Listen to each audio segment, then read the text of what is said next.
Magandang araw po. Ngayon po ay pinagdiriwang natin ang ikatlong linggo ng Pasko ng Pagkabuhay.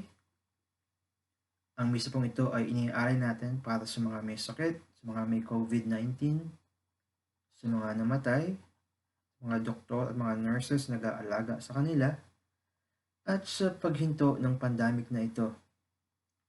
And most especially, we're also offering this mass para sa mga may sakit, including si Beth, si Margaret and Carlos, si Glenn and Lynn, si Nancy, si Raymond, si Estelita, si Hernando, si Romy and Jay Agtarap, Juna, Jerwin and JC Chukas, si Johnny, si June and Mary Ann Bagasbas, si Ryan Estimo, Celine Cortano, Jess Morales, kay Flor Serralta, kay Lydia Camacho, Claudia Lisa, kay Albert, kay Edgar, kay Ling, kay Rita, sa mga nadidepress, mga merong problema sa addiction, at para sa mga kaluluwa nila Mary, Charles, Barbara, Mario, Ruth, Rocco, Nico Palania, Lisa Pineda, John Pineda, Joseph Lapien, Robert Aguida, Pablo, Dan Luming, Celine, Graham, Dorothea, Emilio, Gertrudis, Ezequiela, Vicente, Brady, Arlene, Lito, Rex and Ruben, Corazon and Lolo Ching, Lucina, Jose, Esteban, Leonardo Ronquillo, Joselino, Jim, Benedicto, Ruth, Diana Gabriana, Felicidad, at para sa Thanksgiving ni Cedric and Lotta, and special intentions for Ling, the Friolo family, Sister Charles, Janelle Rioma, J. Pineda, Daisy, David, Perfecta Perez, and Grace for celebrating their birthday, kay Angela, kay Marie, and for all our other intentions. Sa ngalan ng Ama at ng Anak at ng Espiritu Santo. Amen. Sumainyo ang Panginoon at sumainyo rin, mga kapatid. Aminin po natin ang ating mga kasalanan na tayo maging marapat na gumanap sa banal na pagdiriwang. Inaamin ko sa makapangyarihang Diyos at sa inyo mga kapatid, na ba ako nagkasala sa isip, sa salita at sa gawa at sa aking pagkukulang, kaya isinasamo ko sa mahal na Birheng Maria, sa lahat ng mga anghel at mga banal, at sa inyo mga kapatid, na ako ipanalangin, Panginoong ating Diyos. Kaawaan tayo ng makapangyarihang Diyos, patawarin tayo sa ating mga kasalanan, patnubayan tayo sa buhay na walang hanggan. Amen. Panginoon, kaawaan mo kami. Panginoon, kaawaan mo kami. Kristo, kaawaan mo kami. Kristo, kaawaan mo kami. Panginoon, kaawaan mo kami. Panginoon, kaawaan mo kami. Papuri sa Diyos sa kaitaasan at sa lupa'y kapayapaan sa mga taong kinalulugdan niya. Pinupuri ka namin, pinarangal ka namin, sinasamba ka namin, pinagbubunyi ka namin, dahil sa dakila mong angking kapurihan, Panginoong Diyos, Hari ng Langit, Diyos mong makapangyarihan sa lahat, Panginoong Hesukristo, bugtong na anak, Panginoong Diyos, Kordero ng Diyos, anak ng Ama. Ikaw na nag-aalis ng mga kasalanan ng sanlibutan, maawa ka sa amin. Ikaw na nag-aalis ng mga kasalanan ng sanlibutan, tanggapin mo ang aming kahilingan. Ikaw na naluluklok sa kanan ng Ama, maawa ka sa amin. Pagkat ikaw lamang ang banal, ikaw lamang ang Panginoon, ikaw lamang, O Hesukristo, ang kataas-taasan, kasama ng Espiritu Santo, sa dakilaan ng Diyos Ama. Amen.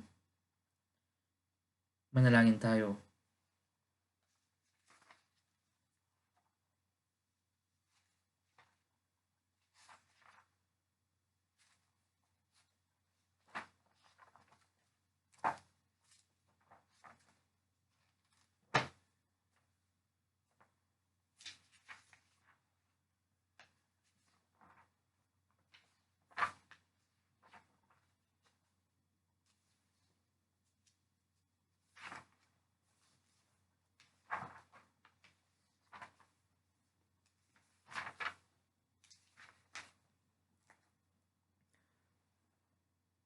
Am naming makapangyarihan, lagi nawang magalak ang iyong sambayanan, magkakaroon ng bagong kalooban, upang sa kadakilaang dulot ng pag-anib sa iyong angkan, ang araw ng pagkabuhay ay maging pag-asa sa pagdiriwang ng pamamagitan ni Kristo kasama ng Espiritu Santo magpasawalang hanggan. Amen.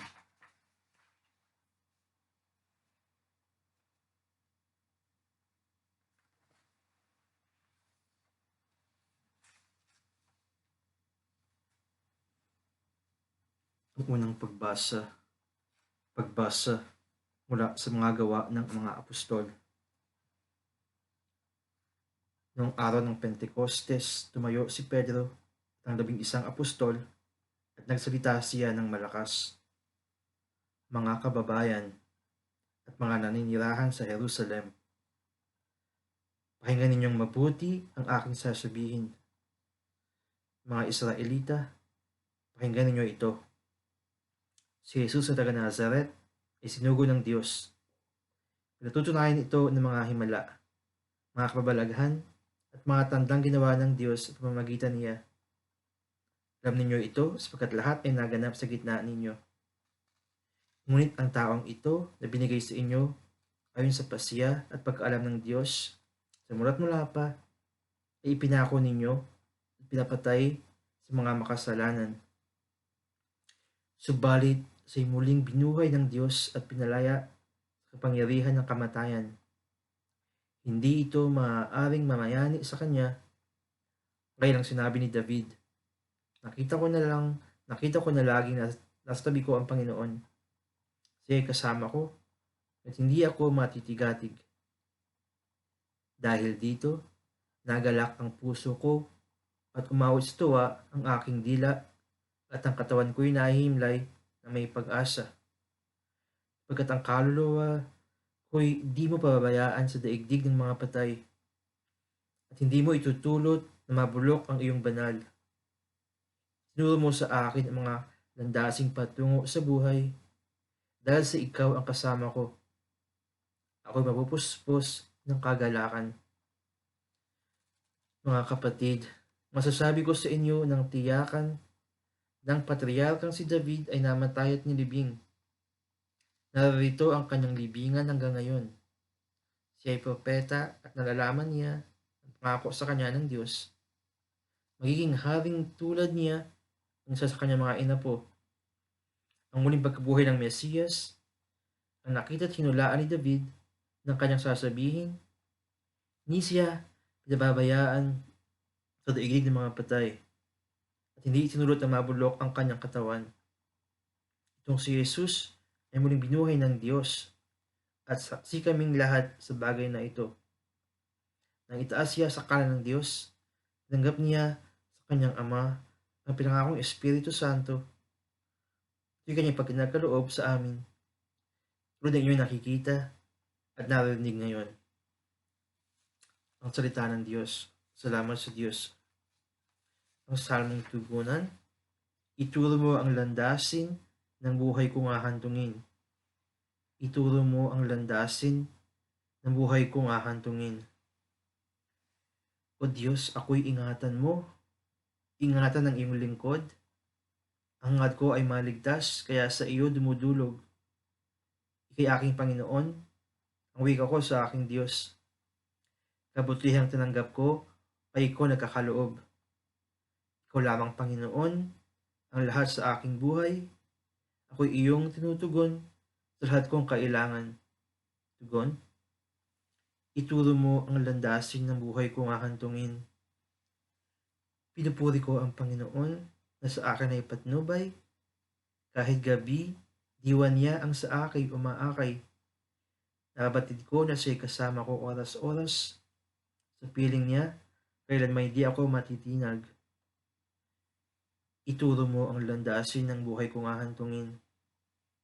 Kaya't ako'y nagdiriwang, ang diwa ko'y nagagalak. Ang lagi kong nadaramay, hindi ako matitinag. Pagkat di mo tutulutang ang mahal mo ay malagap, sa balon ng mga patay, upang doon ay maagnas. Ituro mo ang landasin ng buhay kong hahantungin. Tuturo mo ang landas na buhay ang hahantungan. Sa pili mo'y madarama ang lubos na kagalakan. Ang tulong mo'y nagdudulot ng ligayang walang hanggan. Ituro mo ang landasin ng buhay kong hahantungin. Dalawang pagbasa. Pagbasa mula sa unang sulat ni Apostol San Pedro. Mga pinakamamahal ko, walang itinatangi ang Diyos. Pinahahalagahan niya ang bawat isa ayon sa mga ginawa nito. At siya mang tinatawag ninyo siyang Ama, igalang niyo siya habang kayo'y nabubuhay. Alam ninyo kung ano ang tinubos sa inyo sa walang kabuluhang pamumuhay na inyong minana sa inyong mga magulang. Ang tinubos sa inyo'y di mga bagay na nasisira o nauubos, paris ng ginto o pilak, kundi ang buhay ni Kristo ang inihain sa krus. Siya ang korderong walang batik at kapintasan. Itinalaga na siya ng Diyos sa gawaing ito bago pa nilikha ang daigdig at alang-alang sa inyo. Pinahayag siya bago sumapit ang katapusan ng mga panahon. Dahil sa Kanya, nananalig kayo sa Diyos na sa Kanya'y muling bumuhay at nagparangal, ano pa't ang inyong pananampalataya at pag-asa ay nasa Diyos. Ang salita ng Diyos. Salamat sa Diyos. Aleluya, aleluya, aleluya, aleluya. Poong Jesus, aming hiling, kasulatay liwanagin kami ngayon pag-alabin. Aleluya, aleluya. Sumainyo ang Panginoon. Sumainyo rin. Huling balita ng Panginoon ayon kay San Lucas. Pagpuli sa iyo, Panginoon.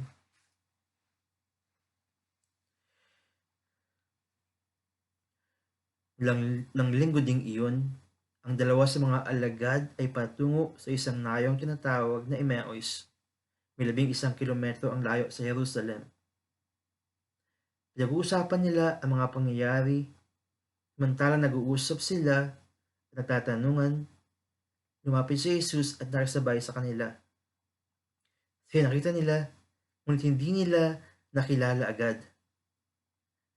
Tinanong sila ni Jesus, ano ba ang pinag-uusapan ninyo? At tumigil silang nalulumbay. Sinabi ng isa na angalay Cleopas, kayo lamang po yata ang dayuhan sa Jerusalem na hindi nakakaalam sa mga bagay na katatapos pa lamang nangyari roon. Anong mga bagay? Tanong niya. At sumagot sila, tungkol kay Jesus na taga Nazaret, isang propetang makapangyarihan sa gawa at salita, maging sa harapan ng Diyos at ng mga tao. Isakdal siya ng aming mga punong saserdote, mga pinuno, upang mahatulang mamatay, at siya ay pinako sa krus. Siya pa naman ang inaasahan naming papalaya sa Israel. Hindi lamang iyon. 3 araw na ngayon, wala nang mangyari ito. Nabigla kami sa binalita ng ilang sa mga babaeng kasamahan namin. Maagang-maaga raw silang nagpunta sa libingan at di nila natagpuan ang kanyang bangkay. Nagbalik sila at ang sabi, nakita raw sila ng isang pangitain. Mga anghel, nagsasabing buhay si Jesus. Pumunta rin sa libingan ang ilan sa mga kasama namin at ganyan nga ang natagpuan nila. Ngunit hindi nila nakita si Jesus. Sinabi sa kanila ni Jesus, kaya hangal ninyo. Ano't hindi ninyo mapaniwalaan ang lahat ng sinabi ng mga propeta? Di ba't ang Mesiyas ay kailangan magbata ng lahat ng ito bago niya kamtan ang kanyang marangal na katayuan? At ipinaliwanag sa kanila ni Jesus ang lahat ng nasasaad sa kasulatan tungkol sa kanyang sarili, simula sa mga aklat ni Moses hanggang sa mga sinulat ng mga propeta. Malapit na sila sa nayong kanilang patutunguhan at si Jesus ay waring magpapatuloy pa ng lakad. Ngunit siya'y pinakapigil-pigil nila. Tumuli na po kayo rito sa amin, anila. Pagkat palubog na ang araw at dumidilim na. Tapos mamanga siya sa kanila. Nang siya'y kasalo na nila sa hapag, kinuha niya ang tinapay at nagpasalamat sa Diyos. Saka pinaghati-hati at binigay sa kanila. Nabuksan ang kanilang paningin at nakilala nila si Jesus. Balit biglang nawala at nawikan nila. Kaya pala gayon ang pakiramdam natin habang tayo nakikinakusap sa daan at pinapaniwanag sa atin ang mga kasulatan. Noong di tumindig sila at nagbalik sa Jerusalem, naramdaman nilang nagkakatipon ang 11 at ang ibang mga kasama nila nag-uusap-usap. Muling nabuhay ang Panginoon. Napakita kay Simon. At sinalaysay naman ng dalawa ang nangyari sa daan at kung paano nila siyang nakilala na pagkatihatiin niya ang tinapay. Buting balita ng Panginoon. Puri ka namin Panginoong Jesucristo.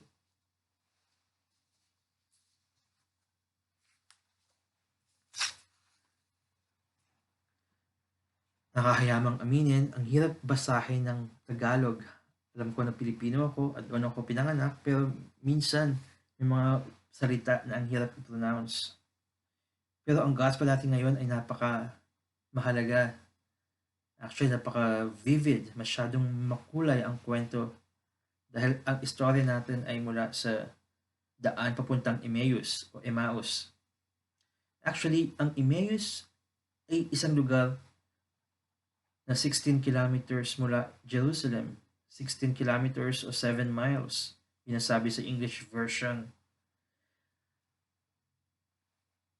We don't really know kung saan ang Emmaus. Pero ang story na ito ay significant dahil sa mga symbols. Unang symbol is dalawa ang naglakad na kasama ni Jesus. Pero isa lang ang may pangalan, si Cleopas. Ikalawang disciple, sino kaya? May mga theory. Isa sa mga theory is, yun daw ay isa sa mga followers ni Jesus. Ikalawang theory is, siya daw ay asawa ni Cleopas. Ikatlong theory ay, tayo, symbol for us. Hindi pinangalanan dahil it represents us. I think that's a good interpretation dahil ang road to Emmaus ay kwento ng paglalakbay. Paalis ng Jerusalem, papuntang Emmaus at pabalik mula Emmaus hanggang Jerusalem. At ito ang istorya natin, lalo na ngayon. Dahil sa pandemic, we just want to go away. Gusto nating umalis.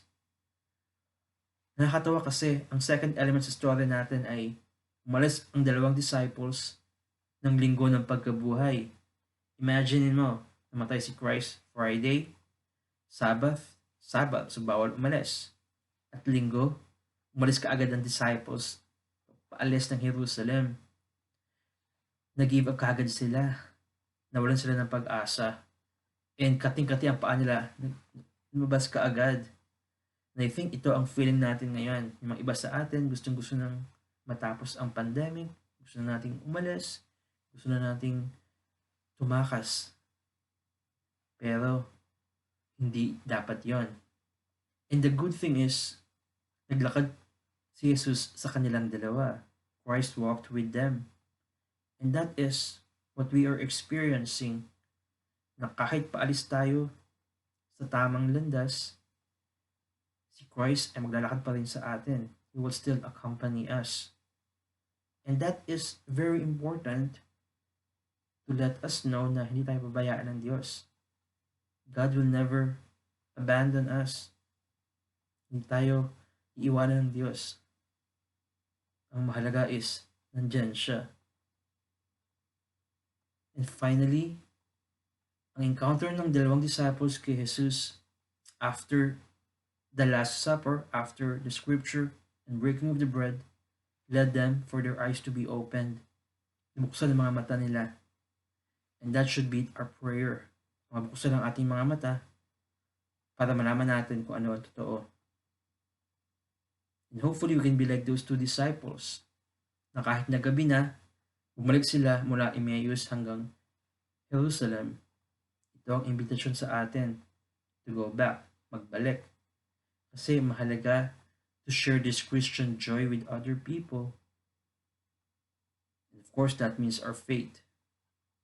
So mga kapatid, ngayong Sunday na ito, linggo ng ikatlong linggo sa Pasko ng Pagkabuhay, ang istorya natin ay ang paglalakbay ng disciples sa Emmaus kung saan nakita nila si Jesus at kung saan hindi sila hinatak ng Diyos kundi Christ just walked with them. Kailangan nating isipin na sa paglalakbay natin, ang Diyos ay lumalakad sa tabi natin. He never leaves us. Hopefully, we can go back to Jerusalem, to our own Jerusalem, dahil ito ang source ng ating strength. Ito ang source ng ating faith. Mahirap, pero tiis muna. So what should be our prayer? Pray for patience, pray for perseverance, and pray for faith. God bless you. Amen.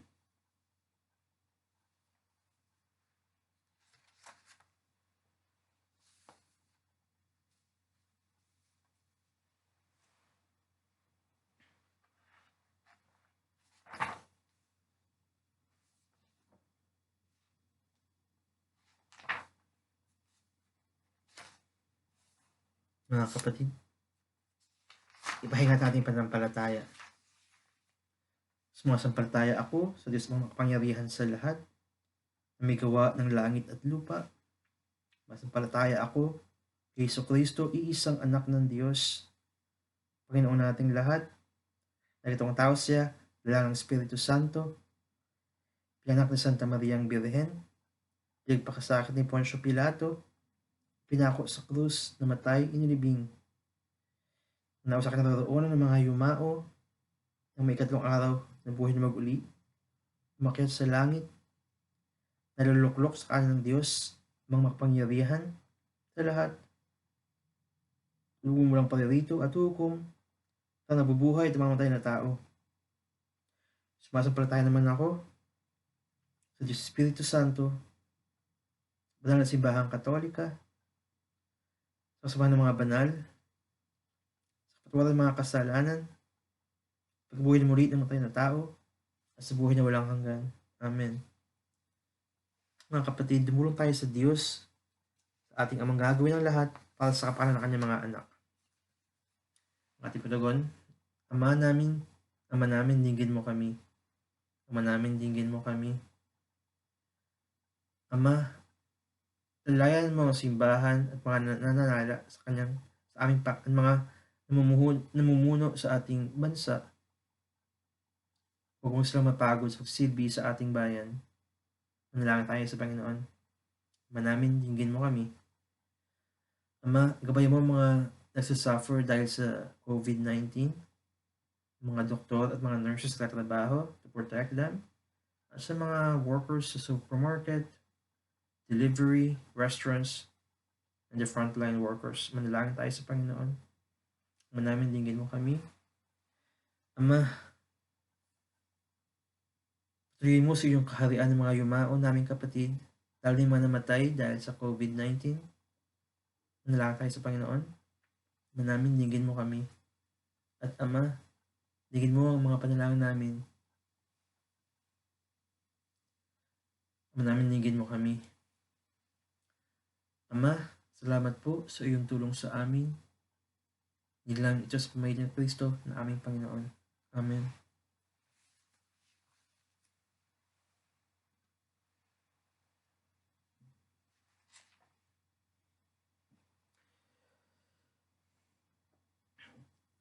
Puri-puri ka Diyos amang lumikha sa sanlibutan, sa iyong kagandahang loob.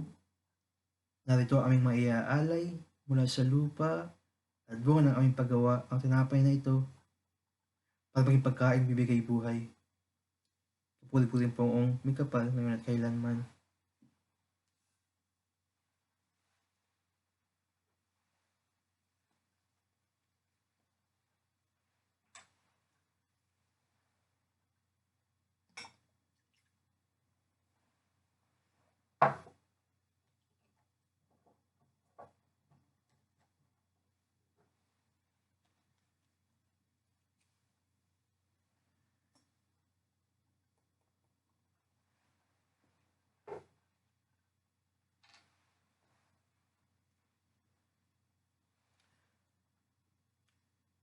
Puri-puri ka, Diyos manglikha sa sanlibutan.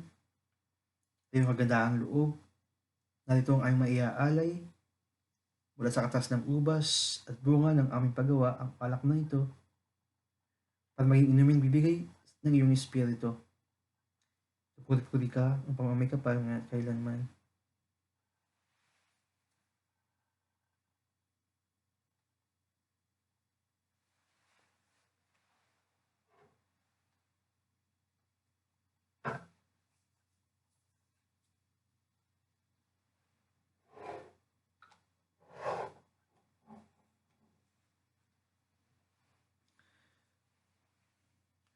Manalangin kayo mga kapatid, pagkain natin ikulog ng Diyos amang makapangyarihan. Nang pinuha ng Panginoon, bagay sa iyong mga kamay, pulihan niya at karangalan sa ating kapakinabangan sa buong sambayanan niyang banal.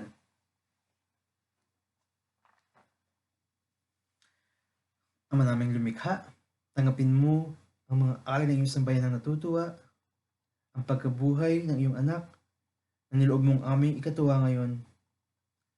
Pagbungahin mo ng galak na manatili sa amin habang panahon na pamamagitan niya kasama ng Espiritu Santo, magpasawalang hanggan. Amen.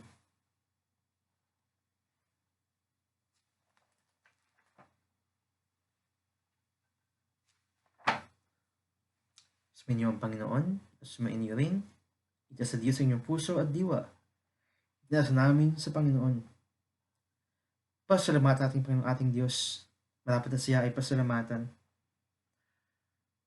Amang makapangyarihan, tunay ngang marapat na ikaw ay aming pasalamatan. Ngayong pinagdiriwang ang pag-aain ng Mesiyas, ang maamong tupa na tumubos sa aming lahat. Naghahaing walang humpay ang anak mong minamahal upang magkakasalo-salo ang tanan sa pigingin ng iyong buhay. Yun ang namamatay inihain sa krus. Ang sa krus ipinakoy, buhay lagi bilang handog. Kaya kaisa ng mga anghel sisiawit ng papuri sa iyo na walang humpay sa kalangitan, nagbubunyi sa iyong kadakilaan. Santo, Santo, Santo, Panginoong Diyos ng mga napo, napupuno ang langit at lupa ng kadakilaan mo, o sana sa kaitaasan. Pinagpalang naparirito sa ngalan ng Panginoon, o sana sa kaitaasan.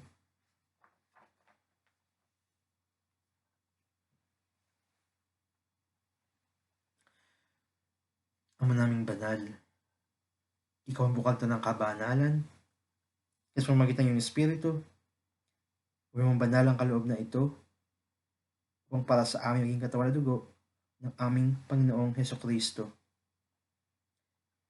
Bago niya pinagtiis ang kusang loob na maging handog, hinawakan niya ang tinapay, isalamatan kaniya, pinaghati-hati niya iyon, iniabot sa kanyang mga alagad, at sinabi, tanggapin yung lahat ito at kanin. Ito ang aking katawan na ihahandog para sa inyo.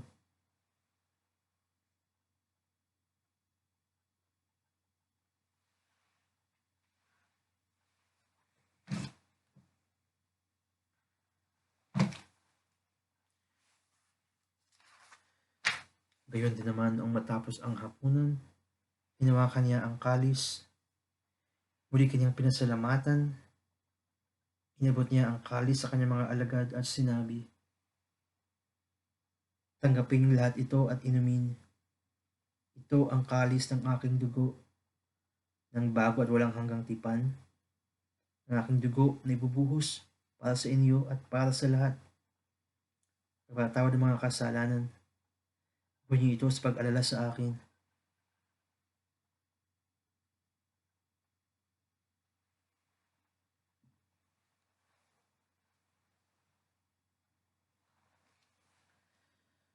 Ang misteryo ng pananampalataya. Si Kristo'y namatay, si Kristo'y nabuhay, si Kristo'y babalik sa wakas ng panahon.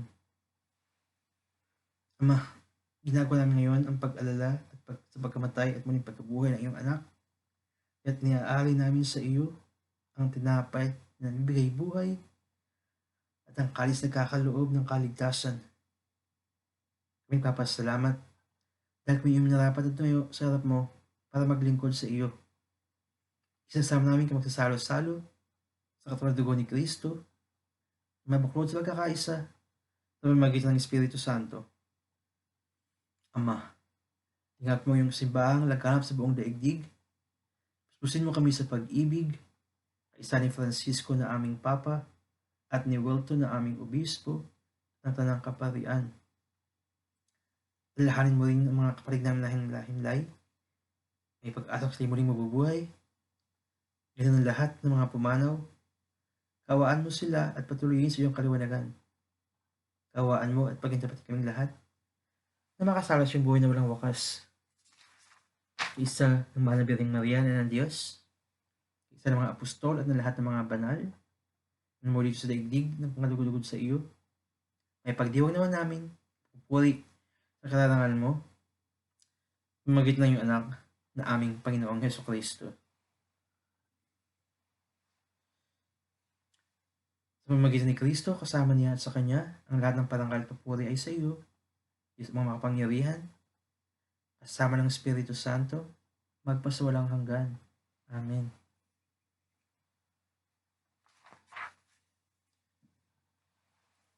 Sa tagbiling ng karagaling na utos, at tulad ni Jesus, Panginoon natin at Diyos, ipahayag natin ang lakas loob. Ama namin, sumasalangit ka, sambahin ang ngalan mo, mapasa amin ang kaharian mo, sundin ang loob mo, dito sa lupa, para nang sa langit. Bigyan mo kami ngayon ng aming kakanin sa araw-araw, at patawarin mo kami sa aming mga sala, para papatawad namin sa nagkakasala sa amin. Huwag mo kami ipahintulot sa tukso, at ilagyan mo kami sa lahat ng masama. Hinihin namin kami idya sa lahat ng masama, pagkalooban ng kapayapaan araw-araw, ligtas sa kasalanan, at ilayo sa lahat ng kapahamakan. Darang ang pinananabigan, dakilang araw ng papayag, at magligtas namin si Kristo. At iyong kaharian, at ang kapangyarihan, at ang kapurihan, magpakailanman. Amen. Panginoong Kristo, sinabi mo sa iyong mga apostol, kapayapaan ang iniiwan ko sa inyo. Ang aking kapayapaan ang binibigay ko sa inyo. Tunghayan mo ang aming pananampalataya at huwag ang pagkakasala. Kalooban mo kami ng kapayapaan at kakaisa ayon sa iyong kalooban, kasama ng Espiritu Santo, magpasawalang hanggan. Amen. Ang kapayapaan ng Panginoon ay laging sumainyo. Sumainyo rin. Bigayan kayo ng kapayapaan sa bawat isa.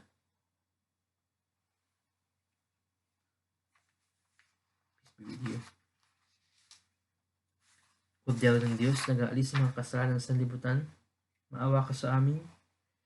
Kordero ng Diyos, nag-aalis ng mga kasalanan sa sanlibutan, maawa ka sa amin. Kordero ng Diyos, nag-aalis ng mga kasalanan sa sanlibutan, pakaloob mo sa amin ng kapayapaan.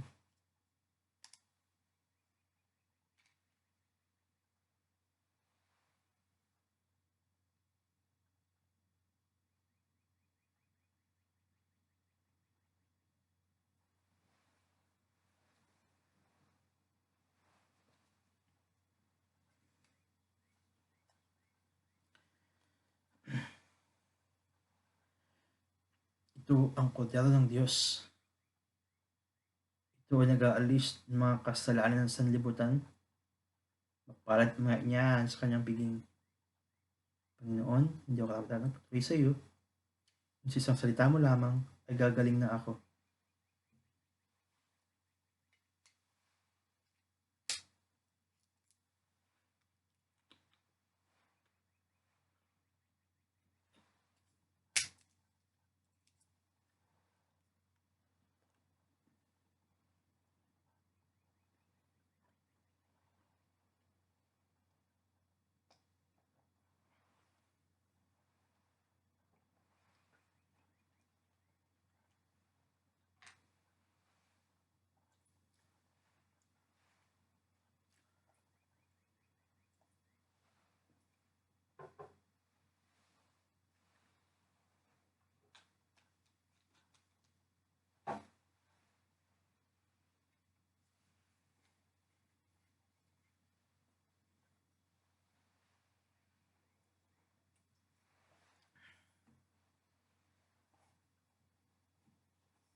Manalangin tayo.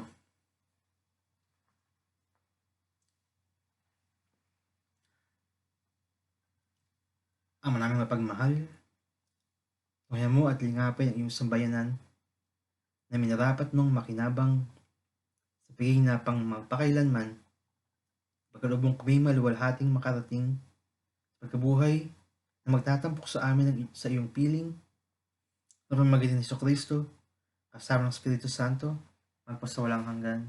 Amen. Sumainyo ang Panginoon, sumainyo rin, palagi ng kapangyarihang Diyos, Ama, at ng Anak, at ng Espiritu Santo. Amen.